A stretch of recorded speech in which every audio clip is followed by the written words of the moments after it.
Hey, what's up? I thought I'd give you guys a little tour of my home studio. I get a lot of questions about what kind of gear I use. You know, when I'm doing these DIY videos here at home, I'm shooting them by myself. I put together my list of recommendations. I'll show you some stuff, and then I've got links to everything in my Amazon storefront. So I'll show you some of my favorite cheap DIY home studio stuff. I'll start with these lights. I very rarely use the actual lights in the home because they're very warm. I like a nice daylight look. So along with the light coming in from the outside, I've got these two lights here that are on Amazon. They're super cheap, comes with stands and bags and stuff, which is actually pretty good for these LED panels. So I just clip those to beams in my ceiling with these little brackets, and then there's some extension cords and plug everything in down below. I can just flip those on with a single switch, like on a power strip. Speaking of lights and extension cords, I've got these fun party lights. I use those to just splash a little color in the background. So like when I have my props back here and I'm doing like a fun background setup, I like a little pop of color. So I have two of these and I just kind of stick them wherever and just attach them. Got a little remote so I can turn them whatever color I want. Those are a 2-pack and those are pretty cheap on Amazon, just like cheapy party lights. So as far as extension cords, you've got your basics, which you probably already have, but there's a couple other fun ones I'll show you. Sometimes you just need a little extra length. So for instance, when I plugged this party light in, I just needed a little bit extra length and I didn't want a whole huge extension cord here. So the short one comes in really handy. So they have like single, you know, these are grounded, single ones. You've got like a double, if you need to plug two things in at once. Same thing as this, but a little more compact would be like this little guy.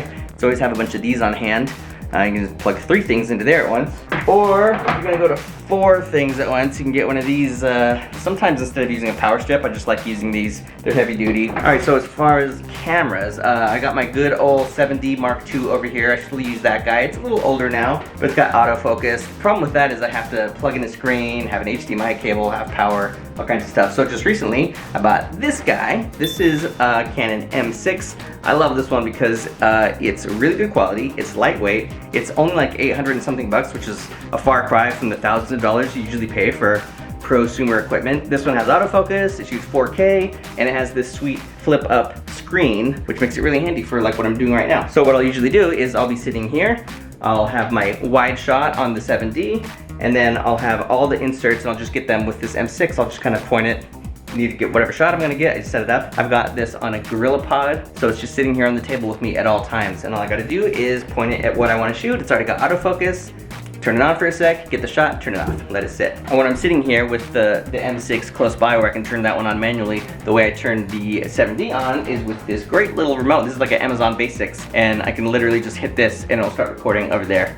Turn it off. So that's how I'm always able to just jump in and get those wide shots when I need them. All right, so normally audio can be really expensive. Like a good wireless lav mic can be like thousands of dollars, but there's a pretty good one on Amazon. This is Audio Technica. This is like 40 bucks. This is wired, but it's got a really long cable. So when I'm sitting here at the table, I just have it plugged into the 7D, capturing audio the whole time, and that's really affordable. All right, this is a little bit extra, but for some fun artistic shots, here's a cool trick that I do. You might have one of these. This is a little mount. You can put on a tripod for your iPhone. You can do it vertical or horizontal. So first of all, this is just handy to have. So sometimes I'll get really close-up shots with my iPhone, either just handheld or I'll stick it on this on the table to get really low and close. But the other really cool thing that I do is I have this egg timer. It's like a kitchen timer and it's flat. So I'll set the iPhone on top of it and then it moves really slowly and I'll set it to a time lapse so I can get some really cool shots like this one.